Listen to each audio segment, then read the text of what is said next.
اہم خبر ہے وہ اپنے ناظرین کے ساتھ شیئر کریں گے۔ رات ایک تہذیب ختم ہو جائے گی جو دوبارہ کبھی واپس نہیں آئے گی۔ میں ایسا نہیں کرنا چاہتا لیکن غالباً ایسا ہی ہوگا۔ امریکی صدر ڈونلڈ ٹرمپ کی ایک بار پھر دھمکی۔ سوشل میڈیا پر اپنے پیغام میں انہوں نے کہا کہ تاہم آپ جبکہ ہمارے پاس مکمل اور کلئی نظام کی تبدیلی آ چکی ہے جہاں مختلف زیادہ ذہین اور کم شدت پسند ذہن جو ہیں وہ غالب آ چکے ہیں، شاید کوئی خیرت انگیز اور انتخابی طور پر یہ شاندار چیز ہو جائے گی۔ کون جانتا ہے، ہم آج رات جان جائیں گے۔ یہ دنیا کی طویل اور پیچیدہ تاریخ کے سب سے اہم لمحات میں سے ایک ہوگا۔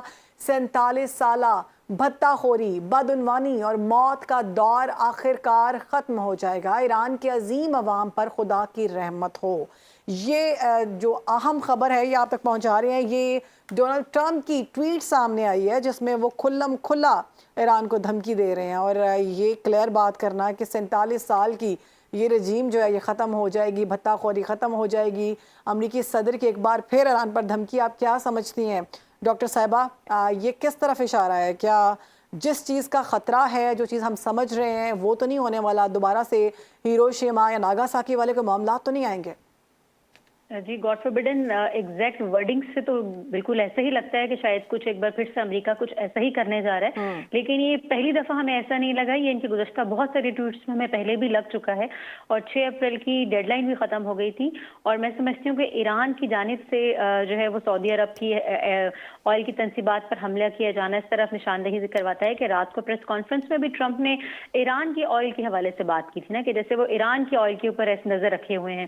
تو کبھی ٹرمپ کے بیانات اور ٹویٹ سے لگتا ہے کہ وہ عراق کی طرح ایران پر بھی طویل مدتی جنگ شاید وہ کر کے آئل کی ان کی نظر آئل پر ہے کبھی ابھی، لیکن یہ جو پورے کے پورے ایران اور اس کی ایک ہیوج سویلائزیشن ختم کرنے کی بات ہے، ہم نے ویسے تاریخ میں ایسا دیکھا تو نہیں ہے، کیونکہ پرشین ریجن پر نہ کوئی حکومت دنیا میں کبھی بھی ریجن کی تاریخ میں جو ہے اس پہ حکومت اور قبضہ کر پائی ہے، اور نہ ہی اس کو کوئی مٹا سکا ہے۔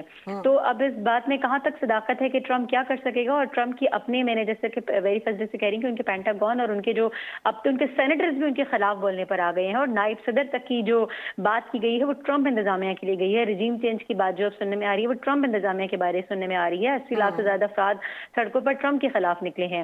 تو کون سے خواب و خیال میں، کون سے فولز پیراڈائز میں ٹرمپ اس وقت بیٹھے ہیں، ہم اس بات کو سمجھنے سے قاصر ہیں۔ لیکن بہرحال پاکستان کی، جس نے کہا رائٹرز کی رپورٹ کے مطابق بھی بہت سینسٹیو پوزیشننگ پر پاکستان کھڑا ہے، اور اب جبکہ اسلام آباد ایکارڈ کی طرف دنیا جا رہی تھی، ثالثی کا کردار کو پاکستان کے ہمارے ناقدین بھی سراہتے نظر آ رہے تھے، لیکن اب جو ہے وہ سعودی عرب پر کی آئل تنصیبات پر حملہ کیا جانا جسٹیفائڈ ہے۔ ایران کی جانب سے بھی جناب، ایک طرف تو ایران اپنے 5 نکات میں کہتا ہے کہ سویلین کسی بھی چیز کو نشانہ نہیں بنایا جائے، پل کو، تعمیرات کو، لیکن دوسری طرف وہ دوسرے سویلینز پر نشانہ بنا رہا ہے، تو بات تو یقیناً غلط ہے۔ لیکن جب ایران کی سلامتی پر بات آئے گی تو اس کی ریٹیلیشن بھی بجائے تو غلط وہ تبھی ہوتا ہے جب سب اپنی اپنی جگہ ٹھیک ہوں، پھر بھی کچھ غلط ہو رہا ہو، جیسے میں نے کہا۔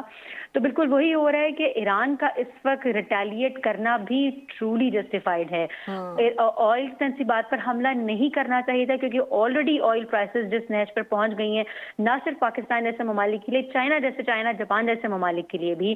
تو ابھی چائنا اور پاکستان وہ ان ممالک میں ان کا شمار کیا جاتا تھا جو سب سے زیادہ گلف کنٹریز کی طرف دیکھتے ہیں آئل کے لیے نا۔ تو ابھی مڈل ایسٹرن کنٹریز کیا، اسٹرگلنگ فیز اکانومیز کیا، ڈیولپ کنٹریز بھی جو ہیں وہ آئل اور گیس کی بڑھتی ہوئی قیمتوں سے جو ہے شدید ترین پریشان ہے۔ لیکن اب ایران آج بھی یہ نہ کرتا، اور کیا کرتا، ٹرمپ کے ان بیانات کے بعد سے وہ ریٹیلیٹ کرنے پر مجبور